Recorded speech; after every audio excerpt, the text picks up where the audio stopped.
Izin. Assalamualaikum warahmatullahi wabarakatuh. Selamat siang semuanya. Kami dari Gorita Citra Baca Baru. Nama saya Anita Rahmasari selaku moderator, dan ini adalah Mas Adit selaku narasumber saya kali ini. Pada siang hari ini nih, kita ini akan mengadakan sharing session bertemakan Spirit sebagai perwakilan dari program Gorita Ambassador. Jadi kita ini akan mengadakan sharing session sama Mas Adit. Nah, sebelum memulai pertanyaan inti saya kepada Mas Adit, sepertinya kita ini harus kenalan dulu sama Mas Adit supaya cabang lain mungkin bisa kenalan dulu sama Mas Adit, atau orang-orang di Gorita bisa mengenal langsung profesi Mas Adit. Mungkin dari Mas Adit bisa memperkenalkan dulu. Terima kasih Mbak Rita. Perkenalkan, nama saya Aditya Sapdareza. Oke, dengan Mas Adit. Saya kepo nih, Mas Adit. Umurnya sekarang berapa ya? Atau mungkin udah baru lagi menjalin asmara? Iya. Umur saya saat ini 24 tahun Mbak. Mas Adit masih muda ya. Terus kalau untuk statusnya sudah punya anak satu.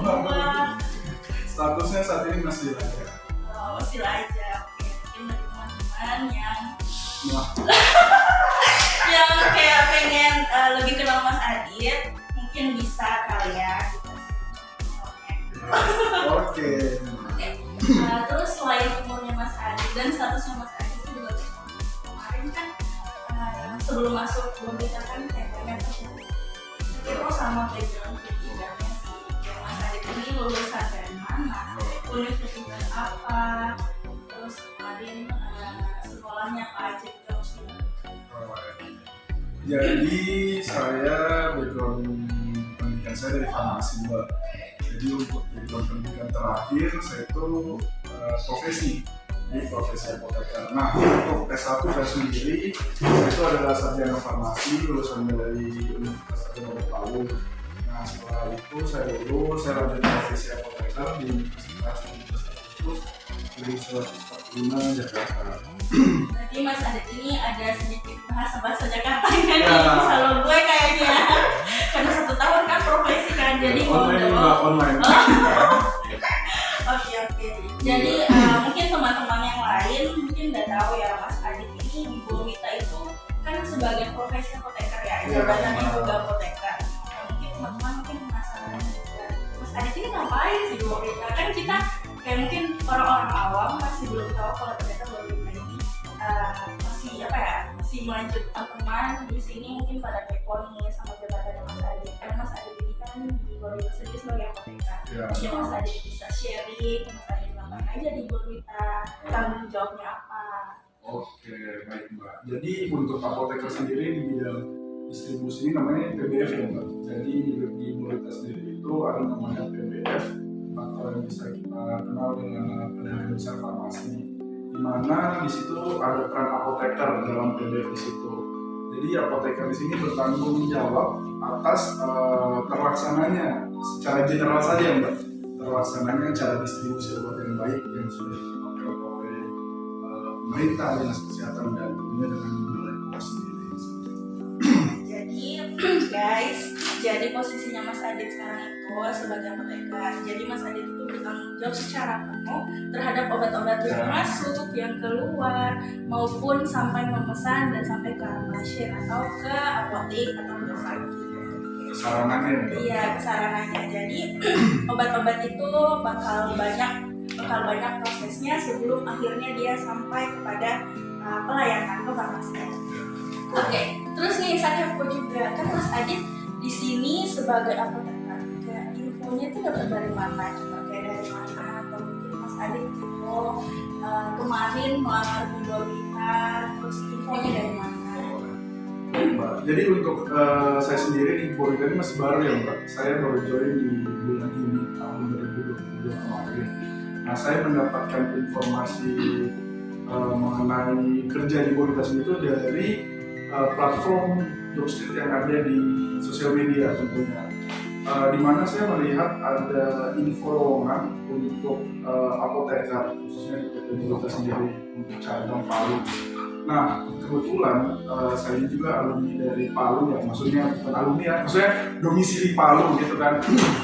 Domisili Palu. Jadi kenapa tidak pas nih di tempat sendiri ada buka kerja, terus background pendidikannya cocok dengan background pendidikan terakhir saya. Jadi pada saat itu saya mau apply dari online, kemudian ada di balasan dari pihak Purwita sendiri, email, kemudian menelpon saya untuk selanjutnya mengikuti tahap interview.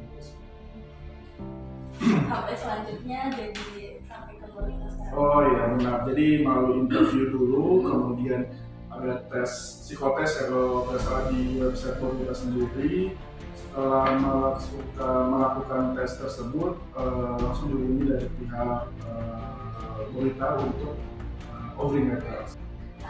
Jadi Mas sekarang ini sudah operasional ya di Purwita. Iya benar. Terus sekarang ini Masnya ngelakuin apa nih beberapa lama ini di Purwita? Masnya ngelakuin apa aja? Untuk saat ini Mbak, berhubung ini operasionalnya kan masih baru untuk PBF Purwita sendiri. Jadi kemarin, 4 bulan kemarin saya tuh mengurus perizinan untuk izin PBF sendiri yang dikeluarkan oleh Dinas Kesehatan. Setelah semua urusan keluar dan perizinan dari Dinas Kesehatan selesai, saya melanjutkan untuk mengurus perizinan atau sertifikasi CDOB dengan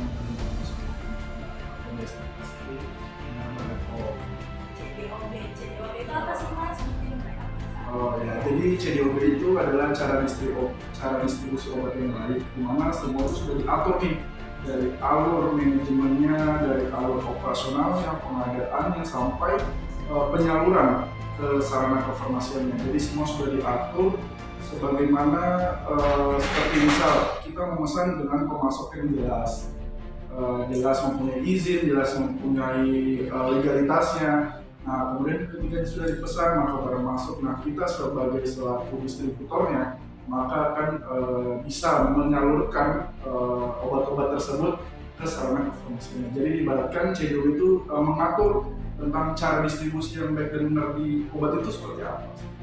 Jadi mungkin pas perjalanan Mas Adit mengurus ini challenge juga ya Mas Adit. Karena kan pasti pas pendidikan, kemarin pas profesi maupun pas S1 pasti juga ada terjun langsung kan pengurusan perizinannya gimana gitu.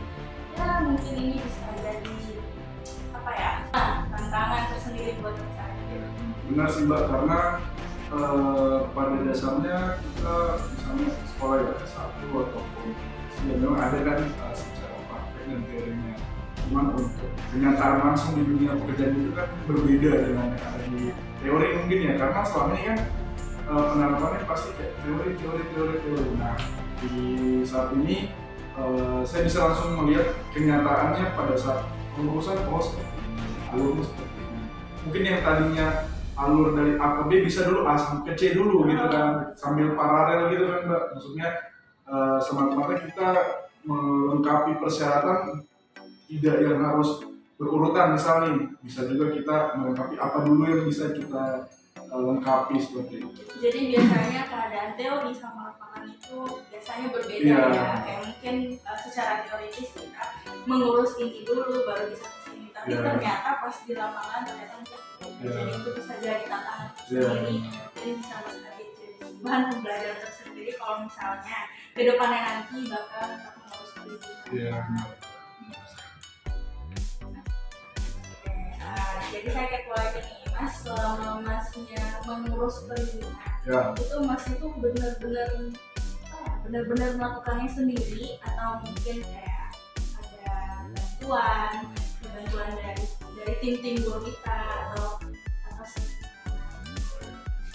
Tentunya untuk saat ini saya di Purwita sendiri itu alhamdulillah bantuan dari tim. Jadi untuk saat ini sesuai dengan Purwita WES ya, kan import. Jadi bekerja secara bersamaan, ibaratkan ya kalau misalnya ada satu orang yang butuh bantuan maka teman-teman yang lain membantu dalam segi artian bisa membantu menyiapkan dokumennya ataupun menyiapkan apa sarananya yang terkait untuk PBF-nya sendiri. Jadi menurut saya teman-teman di Purwita sendiri itu cukup aktif dalam membantu saya untuk mengurus perizinan. Begitu Mbak. Jadi kayaknya seperti dulu sharing session sama Mas Adit. Kayaknya cukup ini ya, apa namanya, pengurus presiden itu emang cukup memusingkan ya. Mungkin dari Mas Adit nih, mungkin ada kesan atau pesan sama teman-teman Gorita cabang lain mungkin, atau mungkin teman sejawat dari cabang lain yang mungkin sekarang ini masih stuck di perizinan pengurus. Jadi Mbak, untuk mungkin pesan saya untuk teman-teman di luar sana ya. Jadi untuk dalam mengurus presiden ini memang kita harus tetap bersabar, semangat, karena biar bagaimanapun kan kita harus tetap menerapkan dari Gorita sendiri ya.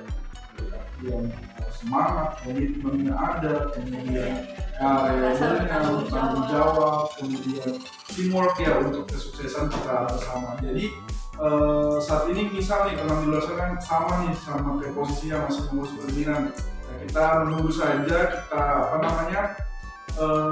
tetap menjalani hari-hari kayak biasanya, karena biar bagaimanapun pada akhir dari tujuan itu sama nih, perizinan akan bisa keluar juga dengan waktu yang sudah ditentukan. Jadi untuk teman-teman mungkin yang posisinya sama kayak Adit yang saat ini lagi menjalani perizinan, mungkin teman-teman yang lagi ini bisa belajar dari Mas Adit sambil menerapkan dari Gorita sendiri kan ya. Jadi kita harus semangat walaupun mungkin perjalanan ibaratnya gimana ya, kalau misalnya kita mengurus perizinan itu kita kan kayak nggak lihat langsung, kayak kita nggak tahu apa yang kita hadapi di depan. Jadi kita yang penting yakin yang kita jalani itu benar, yang penting juga semuanya sesuai dengan teori dan sesuai dari arahan dari Dinkes maupun Balai Humas. Jadi mungkin teman-teman yang lain pasti kayak bakal cabang Palu mungkin udah, cabang ini mungkin udah. Jadi mungkin dari kita sendiri jangan cepat-cepatan, yang paling penting itu sertifikatnya itu keluar, izinnya keluar dalam keadaan sarana prasarananya itu aja. Oke. Mungkin itu aja dulu sharing session kali ini. Mungkin kita akan kembali di sharing session berikutnya, entah bersama siapa ya, dan mungkin saya juga kepo dengan siapa, mungkin dengan judul yang berbeda dan dengan tantangan yang berbeda. Oke, terima kasih semuanya. Sampai bertemu lagi di Gorita Brand Ambassador.